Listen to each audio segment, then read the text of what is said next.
Vamos a mirar nuestras Biblias y vamos a ir al tema que nos convoca en esta mañana. Y eso tiene que ver con el tema que hemos abierto en este año relacionado al reino de Dios. Durante todo este año vamos a estar hablando acerca de esto, el reino de Dios. Y evidentemente este tema es un gran tema y tiene diferentes puntos y aspectos. Entonces, hace algunas semanas comenzamos hablando acerca de la idea, ¿no? O el concepto del reino de Dios. Dijimos que no es algo físico. Dijimos que más es la soberanía de Dios, el reinado de Dios sobre la vida de las personas. Por eso es que Jesús, cuando oró, él decía: Señor, venga tu reino, que tu reino sea establecido donde sea que las personas van y donde sea que las personas oran y piden al Señor que su autoridad, que su señorío, que su poderío sea establecido en ese lugar toma, valga la redundancia, lugar el reino de Dios. El reino de Dios no es la iglesia. El reino de Dios no es un lugar en particular. El reino de Dios está allí donde los agentes del reino, y vamos a hablar de eso, van. Entonces, allí en el mercado, ahí puede estar establecido el reino de Dios. Lo que mi esposa hablaba del altar familiar, cada vez que usted junta a su familia y establece a Dios como una prioridad, el reino de Dios toma lugar en el seno de tu hogar. Hablábamos de que el reino de Dios tiene un mensaje. ¿Cuál es el mensaje del reino? Palabras más, palabras menos. ¿Cuál es el mensaje del reino? Reconciliación. El mensaje del reino es reconciliación. Cristo vino a este mundo para eso. Cristo vino a restaurar, a reconciliar al hombre con Dios y al hombre con su prójimo. ¿Recuerda el gran mandamiento?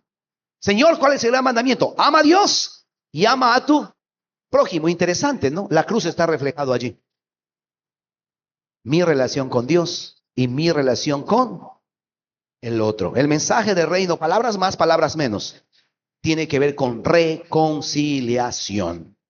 Y también hablábamos nosotros de que la misión del reino tiene que ver con llevar este mensaje a todas las personas que no han escuchado de él. Y como iglesia estamos comprometidos a eso. Vayan y prediquen este mensaje a todas partes. Ahora, cuando hablamos del reino de Dios, hablamos del mensaje del reino de Dios, y hablamos de la misión de Dios, también tenemos que hablar acerca de los ciudadanos del reino. Eso eres tú y ese soy yo. Cuando usted ha decidido, ha hecho la decisión: yo, Señor, te quiero seguir, yo te recibo como mi Señor y Salvador, yo decido vivir para ti, usted automáticamente se convierte en un agente o en un ciudadano del reino de Dios. Y usted comprenderá de que toda nación, todo gobierno, todo reino tiene reglas. ¿Estamos allí? Y demanda de sus ciudadanos, pues, ciertas cosas, cierta conducta, cierto comportamiento. La pelea hoy en día con Donald Trump es eso, que todo el mundo quiere ir allá y no quiere someterse a las reglas. Y Donald Trump, le guste o no, ha dicho: America first, estas son mis reglas, y el que quiere entrar, pues se tiene que someter a eso. Y en el reino de Dios es lo mismo. Y no, Dios no es fascista. Porque Dios dice: por supuesto, bienvenido eres, pero no puedes hacer lo que te da la gana y no puedes vivir como te da la gana. Los ciudadanos del reino han de cumplir o han de tener estas características. ¿Cuáles son esas características, pastor? Qué bueno que lo preguntes. Mateo capítulo 5, versículos 3 en adelante. ¿Estás allí conmigo? Vaya conmigo. Vamos a leer una vez más este pasaje, porque estábamos allí repasando y ahí se relata, o ahí nos presenta este pasaje, cuáles son las características del reino. Versículo 3 en adelante.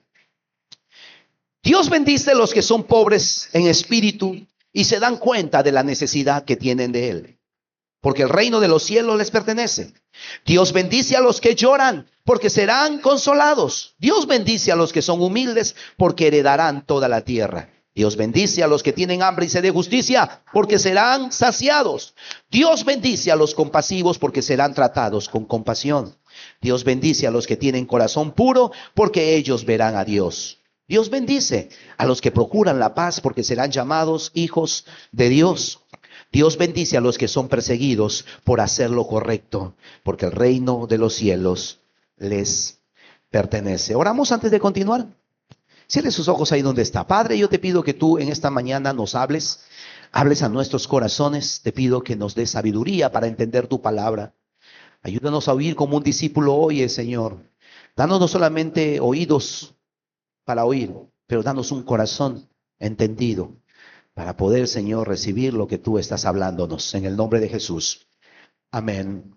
Amén. Amén. Les decía de que en estos pasajes nosotros encontramos los requerimientos de Dios para su pueblo, para usted y para mí. Si usted quiere saber qué cosa es lo que Dios pide de mí, qué cosa es lo que Dios demanda, pues las bienaventuranzas son las características de alguien que sigue a Cristo. Jesús enseñó esto con la finalidad de que nosotros podamos entender a qué atenernos, podamos saber a qué atenernos en cuanto a nuestra relación con Dios, cuáles son las demandas que Dios hace. Dios siempre nos presenta esta oferta. Dios dice, mira, yo voy a hacer esto por ti, pero hay cosas que tú tienes que hacer. En todo lo que Dios quiere hacer en la vida de las personas está, como siempre digo, el aspecto divino y el aspecto humano. Está lo que Dios quiere hacer en ti y está lo que tú le permites que Dios haga. En Isaías capítulo 1, 18, el Señor nos dice, vengan ahora, vamos a resolver este asunto, dice el Señor. Aunque sus pecados sean como la escarlata, yo los haré tan blanco como la nieve. Aunque sean rojos como el carmesí, yo los haré tan blancos como la lana. Si tan solo me obedecen, tendrán comida en abundancia. Yo quiero entrar en un trato contigo, pero necesitas saber a qué cosa atenerte y cuáles son las condiciones para esto. Dicho de otra forma, ¿no? Y esta es una palabra que los abogados conocen muy bien. En estos pasajes, Dios fija las cláusulas de compromiso con Él. Yo haré, tú harás. Yo voy a hacer esto por ti. Pero hay cosas que tú también tienes que hacer. Por ejemplo, en el libro de Josué, y eso no lo tengo en mis notas, Josué 1:8. Estudia constantemente este libro de las instrucciones. Lo siento, yo lo tengo memorizado en la Reina Valera 1960. Pero vamos con esta. Estudia constantemente este libro de instrucción. Medita en él de día y de noche, para asegurarte de obedecer todo lo que allí está escrito. Solo entonces prosperarás y te irá bien en todo lo que hagas. ¿Qué promete el Señor aquí?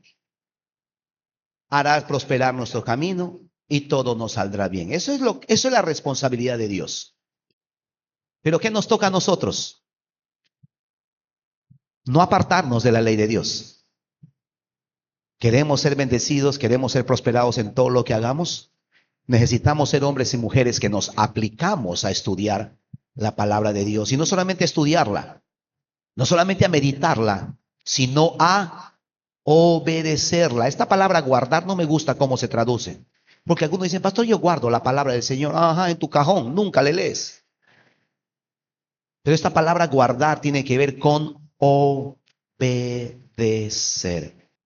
En estos pasajes Dios fija cláusulas de compromiso. Lo que Dios espera de su pueblo.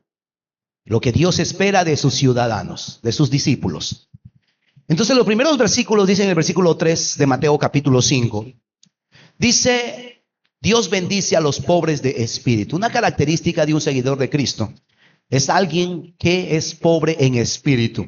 Y la primera semana estuvimos hablando de que esto no habla de pobreza material, no habla de pobreza económica. Y eso se ha malentendido.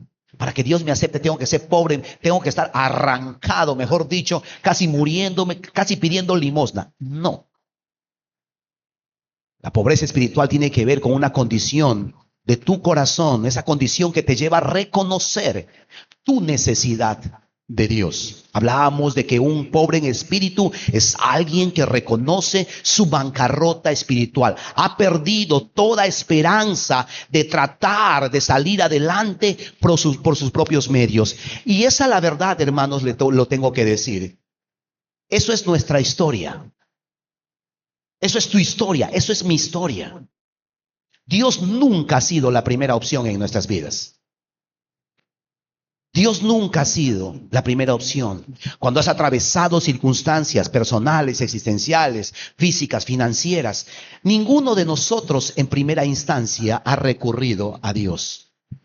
Nosotros hemos tratado por nuestros propios medios de salir adelante y no hemos podido. Nos hemos esforzado, hemos hecho todo lo que hemos podido y no hemos, por último ya dicen. Yo recuerdo en una consejería vino una pareja que estaba a punto de separarse y en mi cara pelada me dijo: pastor, yo vengo porque una amiga me ha dicho que venga a hablar contigo y que ya es ya mi última oportunidad ya. Si tú ya no puedes ayudarnos, nadie va a poder hacer, porque ya nos hemos ido a todas. Y yo le digo: gracias. Un pobre en espíritu es alguien que reconoce lo que dice el salmista, ¿no? Mi ayuda viene de Jehová, que hizo los cielos y la tierra. Cuando llegamos a ese punto en nuestras vidas, cuando ya nuestros contactos, ya nuestros ahorros, ya nuestra habilidad, ya nuestras conexiones se han acabado, y finalmente podemos levantar los ojos al cielo y decir: Señor, ayúdame. Solamente en ese momento tú te conviertes en una persona pobre en espíritu. Y dice, como estudiábamos hace algunas semanas, esas personas heredan el reino de los cielos. Recién pueden recibir ayuda cuando reconocen que necesitan de Dios y han perdido toda esperanza de poder ellos dar solución a sus propios temas. Y esa es nuestra historia y no debería causarnos vergüenza, porque todos hemos venido así en algún momento. Dios nunca ha sido nuestra primera opción. Dios nunca ha sido nuestra primera opción. Pero también hablábamos nosotros de que una segunda característica de un ciudadano del reino tiene que ver con el dolor y con el sufrimiento. Y yo sé que esto no es muy popular y hoy en día en las iglesias no se habla mucho y no hay una teología del sufrimiento, pero está en la Biblia. La palabra de Dios dice en el versículo 4 que Dios bendice a los que lloran. ¿Es posible eso? Sí. Cuando hablamos de llanto, hablamos de dolor, hablamos de angustia, hablamos de sufrimiento. ¿Sabe que es posible vivir felices y tranquilos y mantener una actitud positiva frente a la vida, aún en medio del dolor? ¿Cómo es posible eso? Porque hablábamos nosotros de que nuestra felicidad no depende de ninguna cosa o estimulación externa. Solo es posible mantener una actitud positiva frente a la vida, frente a las dificultades, cuando tenemos una relación personal con Dios. El Señor no ha prometido, y eso es un evangelio, permíteme decirlo, barato, que se está predicando hoy en día. Dios no ha prometido una vida cristiana alejado del sufrimiento. Lo que Dios sí ha prometido, estar con nosotros, aunque andes en el valle de sombra y de muerte. Eso te ha prometido el Señor, que Él no te va a dejar y Él no te va a abandonar. Eso promete el Señor. ¿Y sabe qué más promete el Señor? Que aunque el Señor no te sane, no te libere de tu angustia, como Pablo mismo dijo, el aguijón en tu carne no se ha quitado. Lo que sea ese aguijón, lo que sea ese aguijón. Nadie sabe exactamente cuál ha sido ese aguijón en la carne de Pablo y siguen discutiendo los teólogos al respecto. Pero cual sea ese aguijón, que por alguna razón que yo no entiendo, Dios no lo quita de tu vida, cualquiera que ésta sea. ¿Sabe qué cosa promete el Señor? Que cuando estemos con Él, ahí se acabó todo. Cantamos una canción siempre en los funerales, ¿no? Que dice, no habrá necesidad de la luz del resplandor, ni el sol dará su luz, ni tampoco su calor. Allí llanto no habrá, ni tristeza, ni dolor. ¿No fue lo que el padre Abraham le dijo a Lázaro y al rico? Lázaro, tú tuviste tus bienes, y no porque sea rico, pero le dijo a uno de los hombres, tú tuviste tus riquezas, y Lázaro tuvo sus dolores. Ahora Lázaro está siendo consolado. ¿Es posible vivir felices en medio del sufrimiento, en medio del dolor y la angustia? Sí. ¿Y sabe por qué? Porque la perspectiva de un discípulo de Cristo, la perspectiva de un ciudadano en el reino o del reino, es una perspectiva eterna. Porque sabe que si aquí no tiene todo lo que quiere, que si aquí hay cosas que no se resuelven, en la eternidad se acabó. Y el Señor finalmente nos consolará. Enjugará, dice el libro de Apocalipsis, nuestras lágrimas. Y por eso es que somos bendecidos, porque seremos, ¿qué cosa? Consolados. Y la palabra dice que Dios es el Dios de toda consolación. Y Él nos consuela para poder también consolar a otros. No entiendo por qué cuando oro por algunas personas se sanan. Y no entiendo por qué cuando oro con la misma fe por otras personas se mueren. No entiendo. Pero una cosa sí sé.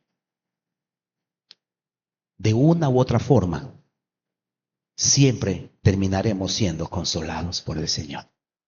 Y eso es nuestra esperanza. Por eso es que enfrentamos la vida y aún las dificultades y el sufrimiento con una actitud positiva.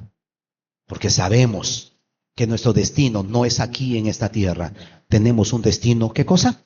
Eterno. ¿Estamos allí? Versículo 5, vamos a enfocarnos en los próximos minutos. Esto es la introducción y a manera de repaso. Bienaventurados, dice el versículo 5, los mansos, estoy leyendo en la Reina Valera. Bienaventurados los mansos, porque ellos recibirán la tierra por heredad. En la Nueva Traducción Viviente, que es una versión que utilizo muchísimo y es mucho más claro, dice lo siguiente: Dios bendice a los que son humildes, porque heredarán toda la tierra. La definición de manso. ¿Alguien sabe qué es manso? Micrófono abierto. A ver, los doctores de la ley, los literatos. Manso. Manso con A, no con E. Manso. Ok. Mire lo que dice la RAE, diccionario. Manso es una persona amable. Manso, una persona apacible. ¿Cuántos apacibles hay aquí? Uy, eso. Mansos, alguien suave. Manso, una persona fácil de tratar. Bienaventurados los amables. Bienaventurados los apacibles. Bienaventurados las suavecitas. Bienaventurado el fácil de tratar, el humilde. Ya suena diferente, ¿no? Otro. Manso se dice de los animales domesticados o de la cabeza de ganado que sirve como guía del rebaño. Eso también es una definición de manso. Otra definición de manso, y me encanta esta, apúntelo por favor, y esto es para el Instagram. A ver los influencers y los instagramers y los tiktokers. Manso o de mansedumbre es fuerza y potencia bien canalizada. Manso es fuerza y potencia bien canalizada. Y me estoy tomando el tiempo para revisar las definiciones, porque las palabras son importantes, ¿ok? Y entenderlas lo es mucho más. Y si queremos extraer los principios eternos de Dios, tenemos que mirar al detalle algunas palabras. Porque no es solamente un término religioso. Ay, hermano, tienes que ser manso. Hay que desarrollar mansedumbre y no tenemos ni idea lo que eso significa. Porque muchas veces cuando hablamos nosotros de mansedumbre o de alguien manso, equivocadamente creemos de que esto significa ser tonto. Porque nadie quiere, seamos honestos, no queremos ser mansos. ¿Sabe por qué? Porque no queremos que nos agarren de tontos. ¿Saben por qué? Porque no queremos que nos abusen. Porque no queremos que pasen, como decimos aquí en Iquitos, por nuestro encima.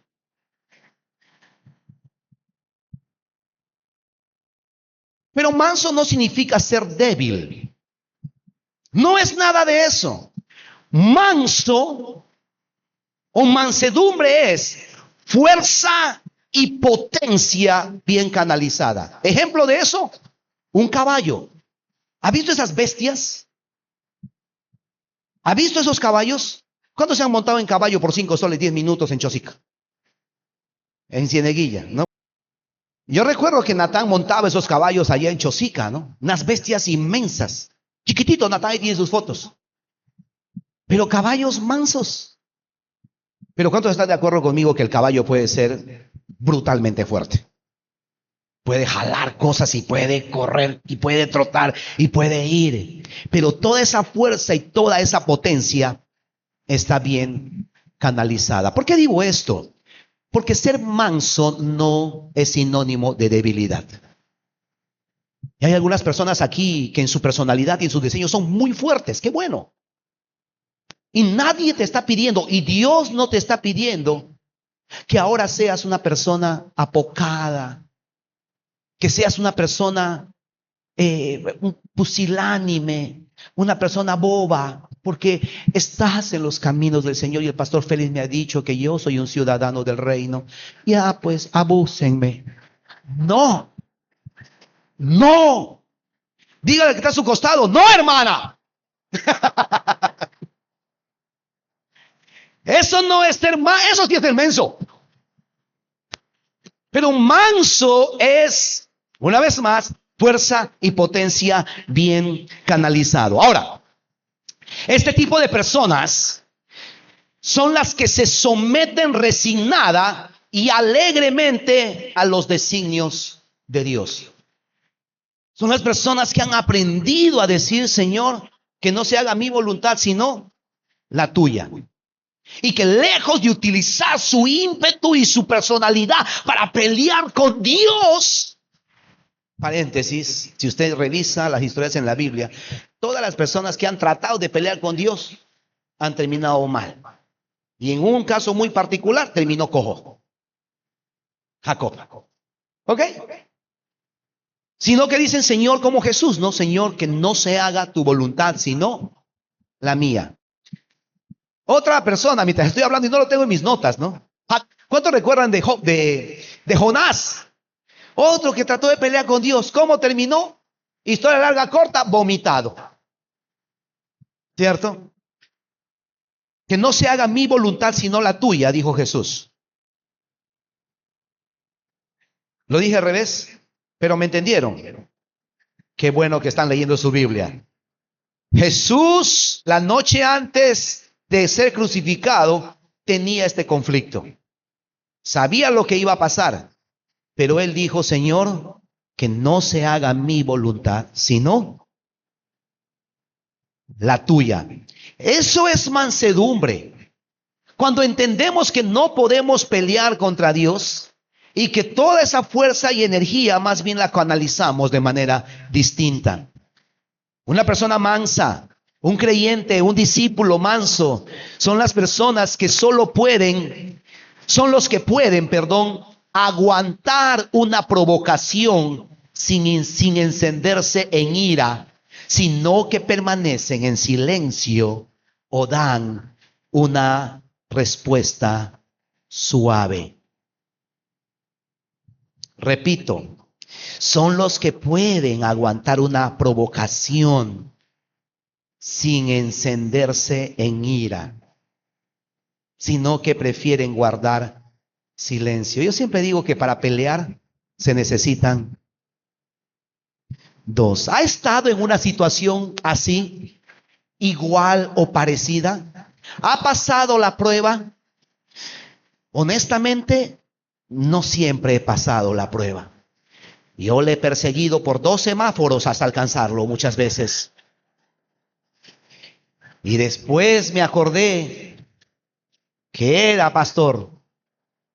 Y para colmo de males, cuando finalmente lo alcanzo, el bendito me dice, pastor.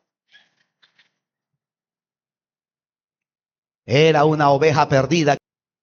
Mansedumbre. Cuando somos capaces de soportar una provocación. Y no importa cuánta Biblia sepas. Eso es mansedumbre.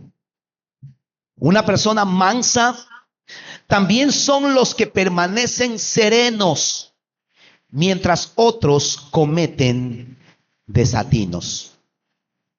¿Cómo nos va con eso? Recuerdo en una oportunidad, era 2007 me parece, 2006, 2007. En ese tiempo estaba de moda ir a jugar con los jóvenes después del culto al Parque Zonal. Y era febrero, me acuerdo clarito como si fuera ayer. Y recuerdo que regresamos con algunos de los chicos y Jorge González estaba en ese tiempo, era uno de los jóvenes de la iglesia y nos fuimos a su casa a tomar refresco. Y era carnaval. Y después de haber sorteado todas las veredas y todas las bañadas, llegamos a la casa, aquí cerquita en la Calvo. Y recuerdo que estaban estas personas ahí al frente de la calle, celebrando y estaban ahí, ¿no? Pandillando. Y viene un hombre, cruza la pista, estábamos en la vereda nosotros, casi entrando a la parte interna de la casa, y me tira un baldazo de agua. Y yo quedé, de verdad, no atiné, pero qué cara habré puesto, ¿cierto? Mínimo cara de enfado, y yo le reclamé, ¿sí? Y con palabras santas, pero le reclamé.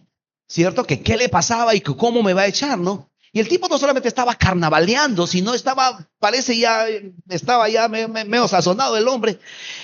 Y me dice lo típico que todos los carnavaleros dicen, ¿no? Si no quieres jugar, no salgas, ve, ¿cierto? Atenta a las consecuencias. Y digo, pero ¿cómo me vas a mojar? ¿Cierto? Y estamos jugando todos acá, si no, vete para tu casa. Y me tira su trago en mi cara.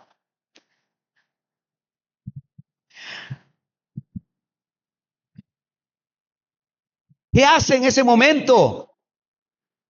¿Cuántos han estado en situaciones de provocación igual o parecida? ¿Cómo nos ha ido? No me conteste, por favor. Pero una persona mansa es una persona que prefiere sufrir y perdonar injurias, insultos, ofensas, burlas y agravios antes que vengarse de uno solo de ellos. Una persona mansa no ventila sus cosas por redes sociales. No lo haga, por favor. Si tiene un asunto personal, trátelo a nivel personal. No se pelee públicamente, mucho menos por redes sociales. No solamente sea manso, sino sea sabio. Y aguante la injuria, que la gente le diga. Después solucionamos en privado los temas. Pero no lo haga públicamente. Y yo sé que esto es difícil, porque tenemos una reputación que cuidar. ¿Cuánto dicen amén? Tenemos un nombre. Y si me dejo, pastor, me la van a hacer. Y peor si es que tenemos un pasado, ¿no? Porque algunos tenemos un pasado. ¿Cómo así? A mí me lo van a hacer. Yo he estado en algunas situaciones y cuento esto porque a veces la gente cree, ay, pues como es pastor, nada le pasa al pastor. Te cuento. Yo he estado en situaciones donde la gente ha querido abusar de mí. Dos en particular. Uno económicamente, cuando me quieren cobrar en exceso. En Lima ha estado el taxista. Y yo le dije en su cara, le dije, tú me estás robando. Y lo que estás haciendo es un abuso. No te voy a dar lo que me estás pidiendo porque eso es un robo y tú sabes que es un robo. Yo te puedo reconocer hasta esto, aún sabiendo de que estás siendo abusivo conmigo. O sea, no es ser tonto, pero sí es controlar tus impulsos. Y que Dios nos ayude. Nosotros seguimos trabajando en nuestra inteligencia emocional. Imagínese usted, trabajamos con gente, trabajamos con personas. Y como usted comprenderá, las personas somos muy complicadas. Y unas más que otras. Y la gente te va a ofender. Y la gente te va a agraviar, aunque te aprecie, pero lo va a hacer. Pero el tema no es que la gente te agravie, El tema es cómo vas a reaccionar. En otra oportunidad yo tuve que confrontar a una persona que abiertamente estaba queriendo abusarme. Pero como Dios me ha llamado a ser manso y no menso, porque no es ser bobo ni tonto, a mí me tocó decirle a esta persona, con voz pastoral, sin que me despeluque, ¿cierto? Y aunque dirían algunos que eso es casi como una amenaza, yo no sé, puede ser. Una vez más, Cristo sigue tratando mi vida. Pero le dije, por si acaso, no siempre fui pastor.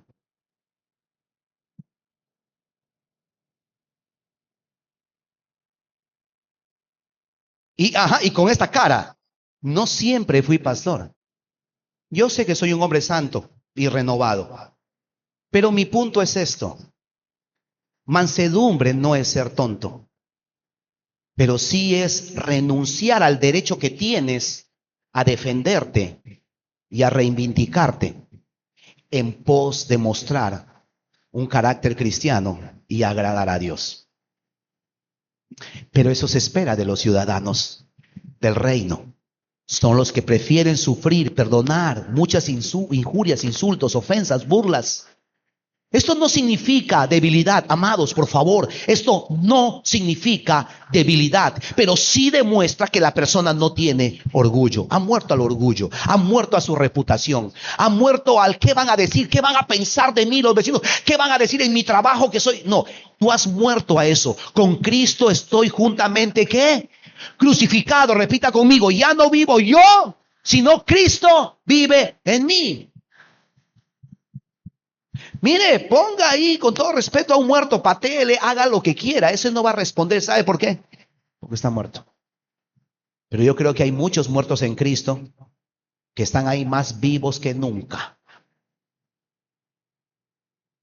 No significa debilidad, pero que sí reconoce su pobreza espiritual y su condición de pecador. Y dice, Señor, yo necesito ser una persona manso. Esto tiene que ver con mansedumbre, esto tiene que ver con humildad, y esto es una característica de toda persona que quiere seguir a Cristo, y debemos cultivar esto. Esto es un ejercicio de todos los días, y necesitamos cultivar eso como parte de nuestro carácter cristiano. A ejemplos de mansedumbre rápidamente, Moisés. Se dice que Moisés fue el hombre más manso sobre la tierra. Yo aquí entro en trompo, porque la historia de Moisés, usted conoce la historia de Moisés. El tipo era un iracundo. Mató a un hombre, lo reventó, le dio cólera a una situación, una injusticia, y reaccionó. ¿Cuántos reaccionamos aún por cosas buenas? Pero aún cuando tú reacciones por algo que te parece injusto, eso no te justifica. Eso no justifica nuestro accionar. Moisés tenía problemas con la ira. Golpeó en una oportunidad 2 veces la roca, porque no le podía dar a palazos a la gente. Pero si hubiera podido, lo hubiera hecho. Pero su vida fue transformada, y Moisés me da esperanza. Porque así como Dios transformó su vida, Dios puede transformar la mía y puede transformar la tuya. No importa cuál sea nuestra historia, nuestro apellido, no importa nuestra cultura familiar, si somos de una familia violenta, es que todos mis hermanos son violentos. Mira, yo ni te quiero presentar a mi familia. Tengo un hermano que parece un ropero, grandote, parece ruso. Y él puede ser muy violento. Un día me contaron que un motocarro se le atravesó. El tipo literalmente bajó del motocarro y el tipo así tranquilito, no se despelucó, no gritó. Se levantó, agarró al motocarrista, al motocarro, no al motocarrista, y con todo motocarrista lo volteó, literal. El tipo es una bestia. Lo volteó. Patas arriba el motocarro. Ajá, Gil se apellida.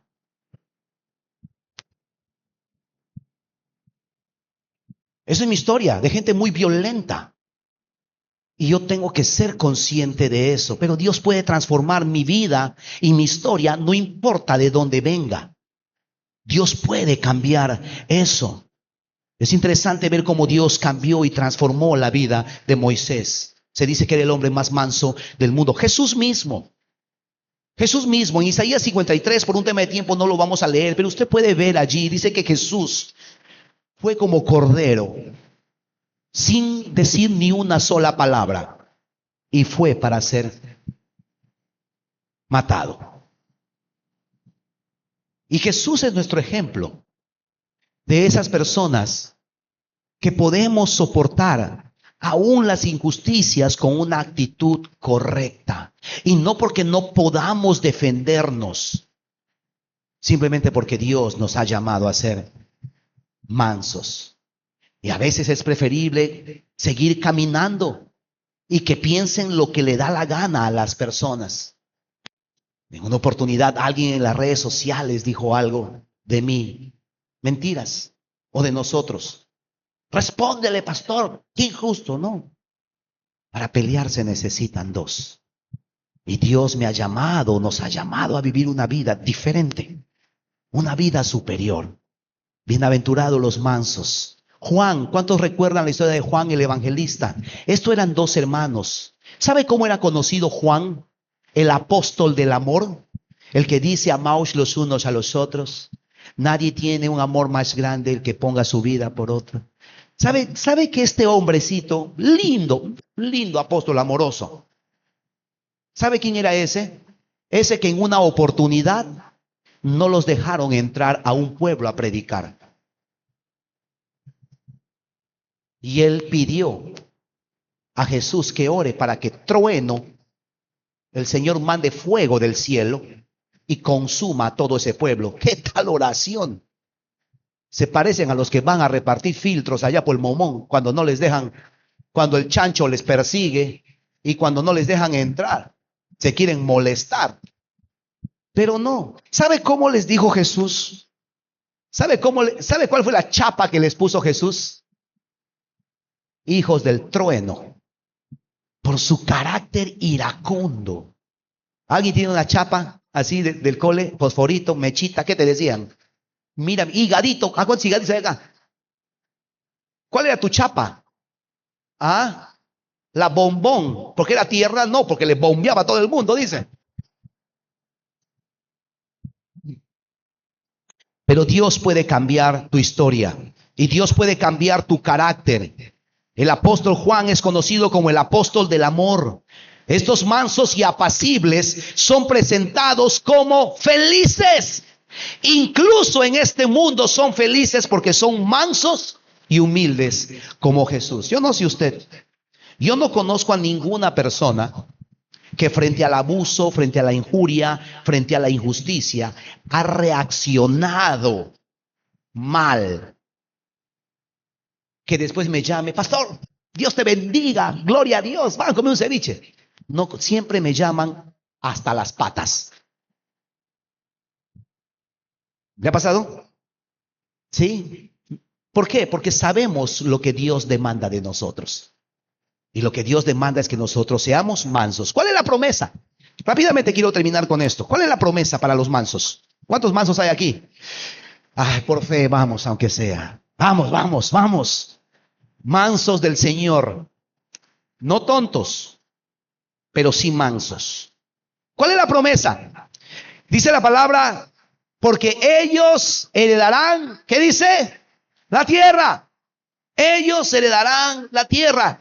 Estas promesas no es solo para el futuro, ya que los mansos de cierta manera heredan la tierra ahora como resultado de poner el reino de Dios, los intereses del reino de Dios y la reputación del reino de Dios en primer lugar. Mateo capítulo 6:33 dice, mas primeramente busca el reino de Dios y su justicia. El mandamiento no es pelear por nuestro nombre. El mandamiento no es pelear por nuestra reputación. El mandamiento no es cuida el qué va a decir la gente de ti, qué van a pensar. El mandamiento no es eso. Dios no está interesado en nuestra reputación. En el sentido de que Dios no le mueve la aguja lo que la gente piense de ti. Lo que nos debe a nosotros interesar es qué es lo que Dios piensa de nosotros. Y Dios dice, busca primero el reino de Dios y los intereses del reino de Dios. Encárgate, y esto es añadidura, estoy dependiendo de este texto, encárgate de representar bien el reino de Dios. Porque somos ciudadanos del reino. La gente va a pensar y la idea que va a tener del reino de Dios es por lo que ve en ti y por lo que ve en mí. Y eso debe ser nuestra prioridad, representar bien los intereses del reino. ¿Usted cree que yo no me quiero pelear por las redes sociales? Por supuesto que sí. ¿Pero eso le conviene al reino? ¿Usted cree que no quiero agarrar la basura del vecino y tirarla en su vereda? Vamos a la iglesia, mi amor.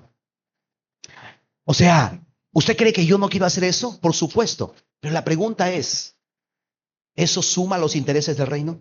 No, no suma. Debemos buscar el reino de Dios y su justicia y todas las cosas serán, todas las cosas. Hay un dicho que siempre se dice, ¿no? No te defiendas tú, déjate que Dios, o deja que Dios te defienda. ¿Cuánta verdad hay en eso? Tarde o temprano, cuando Dios te defiende, tus enemigos quedan ridiculizados. O las personas antagonistas quedan ridiculizados. Porque Dios conoce, Dios sabe.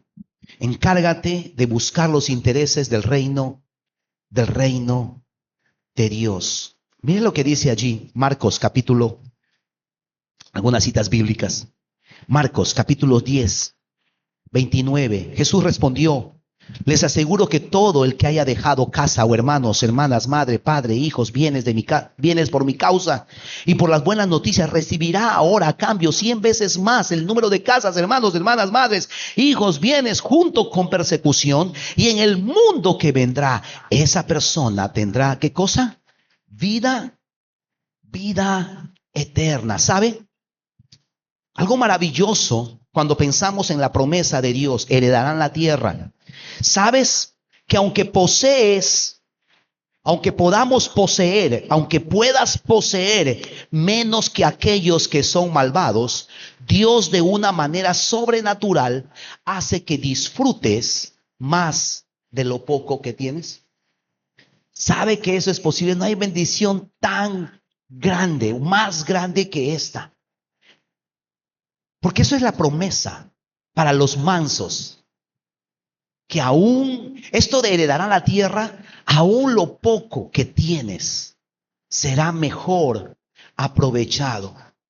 Mire lo que dice el libro de Eclesiastés, capítulo 5, versículo 19. Eclesiastés es un libro de sabiduría. Y mire lo que está planteando aquí en estos pasajes. También es algo bueno recibir riquezas de parte de Dios. ¿Cuánto dicen amén? Seguramente, lo que sea que eso signifique. Y la buena salud para disfrutarlo.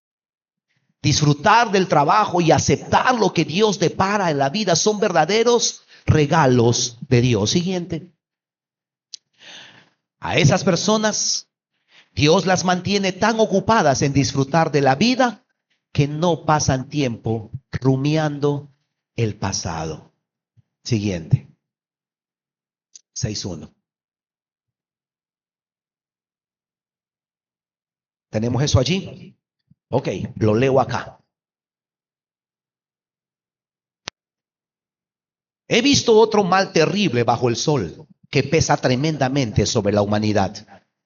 Dios les da muchas riquezas y honor y todo lo que pueden desear, pero luego no les da la oportunidad de disfrutar esas cosas. Se mueren y algún otro, incluso un extraño, termina disfrutando de toda esa abundancia. Eso no tiene sentido. Es una gran tragedia.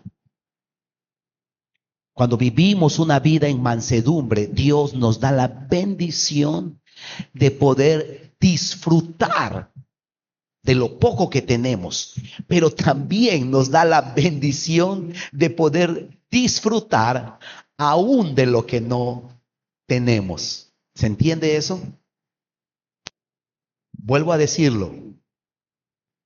Cuando nosotros vivimos en esta tierra mansamente, Dios promete que heredaremos la tierra.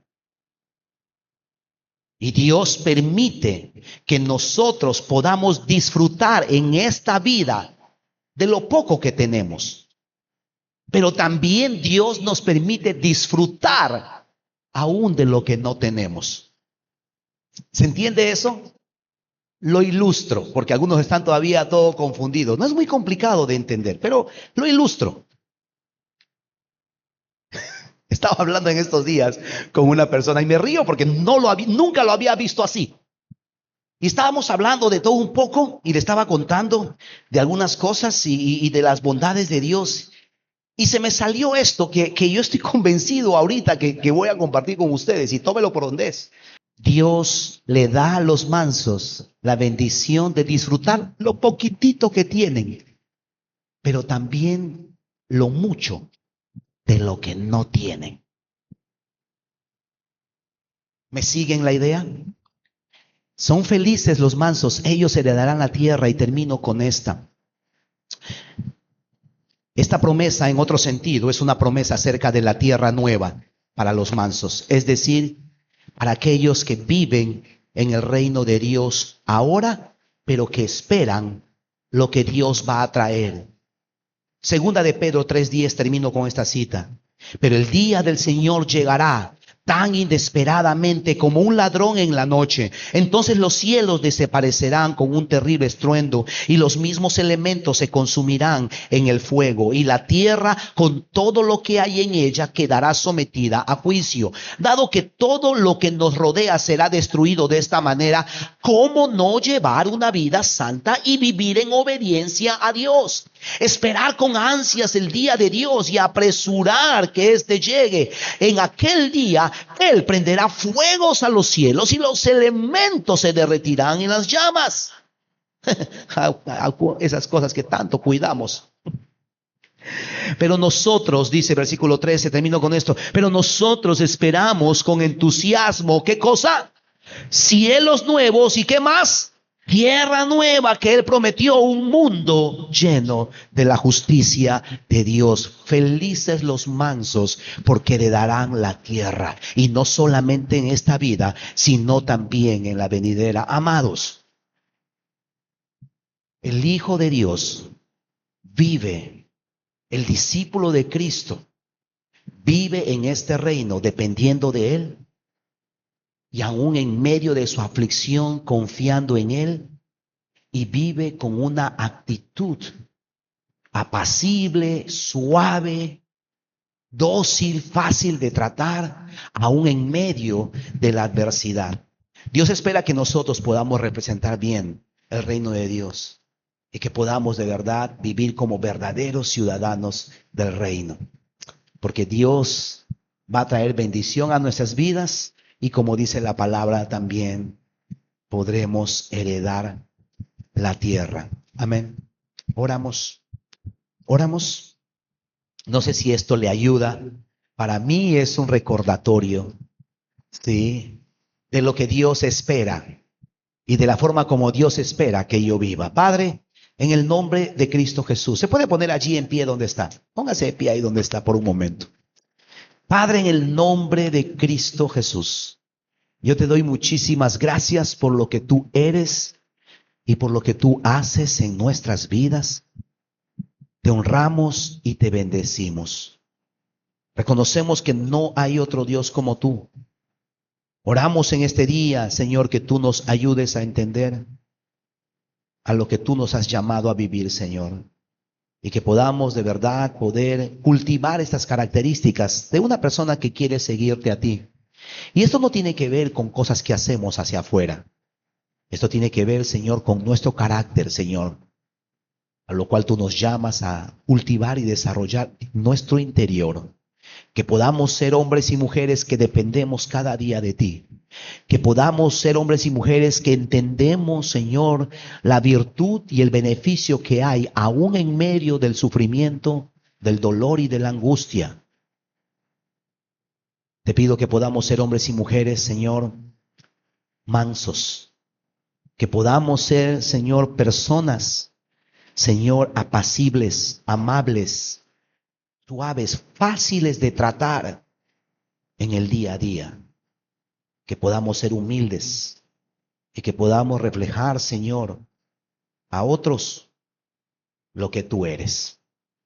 Bendícenos en esta semana, prospera cada cosa que hagamos, que tu paz nos rodee y que tu presencia vaya delante de nosotros, coronando con éxito cada actividad, Señor, que hagamos en estos días. Bendice a cada persona nombre por nombre en este lugar, en el nombre de Jesús. Amén.